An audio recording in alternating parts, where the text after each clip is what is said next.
What is happening, guys? Mike here. Welcome back to the channel. Today we are looking at a watch from the new brand Sovrygn watches. This is a brand that will actually be starting on Kickstarter in the spring of this year, and they were kind enough to send me over a prototype of their first release, and I'm just going to give you guys a closer look at it today and tell you what I think. First off, this is the Sovrygn Calendar Panda. This is one of 6 models from this collection coming soon from Sovrygn. This one specifically features a full steel face and strap with the option to switch to a leather strap if you like, and it has a white watch face complete with red and white steel accents, a white dial, and 2 black sub-dials, all covered by anti-reflective sapphire crystal glass. It also features a case diameter of 39mm and a case thickness of 13mm. Inside, we have an automatic and hand-winding Caliber Premium Miyota 9100 movement, which has a power reserve of 40 hours and is water resistant to 100 meters. Going back over to the face of the watch now, this one comes from the Calendar collection because, surprise, it's got a calendar right there in the face. I mean, imagine that, right? It's got a calendar, it's called a calendar, it's all just crazy. Alongside that, we've got the days of the week, and up top, we've got a power meter, which gives you an indicator of,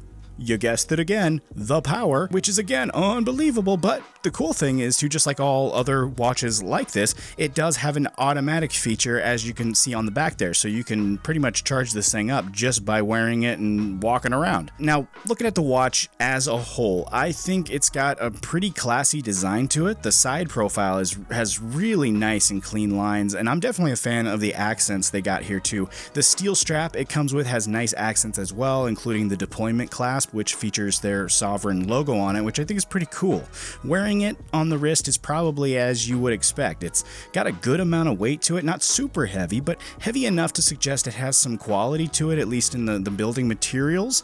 The look of it, for me, obviously says it pairs with formal wear. That's a given, of course, I think, but you could also pair it easily, in my opinion, with semi-formal wear, or certain casual things like sweaters, for example. Bringing everything together on this watch, I think they obviously spent some serious time and effort designing this thing, and it all looks like it came together very nicely, in my opinion. I really enjoy the look and the presentation. I mean, I've always been a sucker for a good presentation when it comes to stuff like this. I love it when brands give the customers a good presentation. I think it just looks great, it's very appealing to the eye, and I think they just did a great job setting this up for potential customers. I also have to say, I enjoyed this watch. I'm not comparing it to any other watch out there. I just flat out enjoyed looking at it and examining it, putting it on my wrist. You know, I know that there are varying opinions on watches too, but I tend to look at these like I look at shoes pretty much. If something stands out as a red flag or feels cheap, then I don't tend to be attracted to it, and